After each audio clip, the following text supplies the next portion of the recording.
கோட்டை, தெற்கே திருமயம் புகழ் கோட்டை, நடுவிலே திகழும் கலைக்கோட்டை, நாடி புகழும் புதுக்கோட்டை.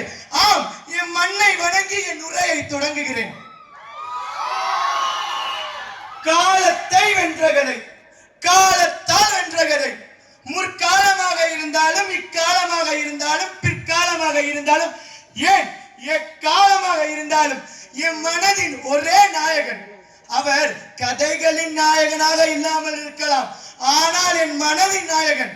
அவர் யார் என்று தெரியுமா?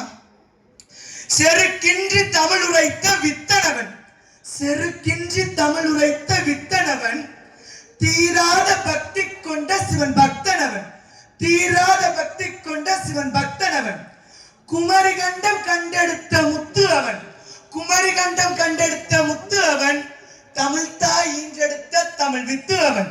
யாமறிந்த கதை மாந்தர்களில் கள்ளம் வாடுபவன், ஆனால் கபடமற்றவன். 10 தலை கொண்டதனால் அவன் ராட்சசன் அல்ல, மக்களின் பண்பினால் அவன் ரட்சகன் ஆவான். அவரே இன்று பலரின் தேடப்படும் ராவணன் ஆவான். ராவணனை பற்றி கூற, ராவணனை பற்றி கூற, வஞ்சியே உனை நான் வஞ்சியேன், வஞ்சியே உனை நான் வஞ்சியேன், தமிழர் வழக்கமும் பழக்கமும் அன்றே. தமிழ் பெண்களுக்கு தீங்கு செய்வது கிடையாது, எந்த ஒரு தமிழரும் பெண்களுக்கு தீங்கு செய்வது கிடையாது. தமிழர் பெண்ணடிமை என்பதை தமிழகம் அறியாது என்று ராவண காவியத்தில் ராவணனின் சிறப்பை அவ்வளவு அழகாக எடுத்துரைப்பார்கள். ராவணனின் சிறப்பை சொல்ல, ராவணனின் சிறப்பை சொல்ல இந்த ராவண காவியம் எதற்கு? கம்பரின்றி பேசி காட்டுகிறேன். ராவணனோ ஒரு முறை கைலாயத்தை தூக்க முயற்சி செய்கிறார். ஆம், தோற்று போனார். ஆனால் அப்பொழுது கூட அவரை கைலாயத்தையே நகர்த்த செய்த ராவணன் என்று பெருமையில் தான் பேசப்பட்டார்களே தவிர ஒருபோதும் சிறுமையில் பேசப்படுவதில்லை. ராவணனுடைய ஆட்சியில் கொண்டாட்டம் என்பதே ஒன்று கிடையாது. ராவணனுடைய ஆட்சியில் கொண்டாட்டம் என்பதே ஒன்று கிடையாது. ஏன்? துன்பம் ஒன்று இருந்தால் தானே அங்கு கொண்டாட்டம் என்பது ஒன்று புலப்படும். மற்றும் வேதம், ராமன் சீதையை மீட்க ராமன் பாலம் கட்டியது உண்மை என்று, ராமன் சீதையை மீட்க ராமன் பாலம் கட்டியது உண்மை என்றார்.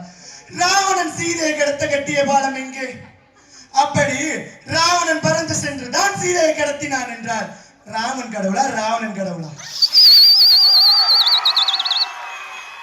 வேதம், தமிழ் வேதம் உள்ளவரை ராமன் பேசப்படுவான் என்றால் அவரை எதிர்த்து நின்ற இந்த ராவணனும் தமிழ் வேதம் உள்ளவரை பேசப்படுவான். இந்தியாவில் இன்று யாரிடம் கேட்டாலும், யார் உங்களிடம் கேட்டாலும் ராவணனை போன்ற ஒரு எதிர்நிலை பாத்திரம் தோன்றியதும் கிடையாது, தோன்றுவதும் கிடையாது, தோன்ற போவதும் கிடையாது என்று தைரியமாக சொல்லலாம். ராவணனை பற்றி நான் கூறியது எப்படி இருந்தது தெரியுமா? கால குறைவினால் ராவணனை பற்றி நான் கூறியது எப்படி இருந்தது தெரியுமா? ஒரு கடல் நீரை கரண்டியால் அள்ளி ஊற்றுவது போலவா இருக்கிறது. ராவணன் அனைவராலும் குறைக்கத்தக்கவன் அல்ல, ராவணன் அனைவராலும் மதிக்கத்தக்கவன். நன்றி, வணக்கம்.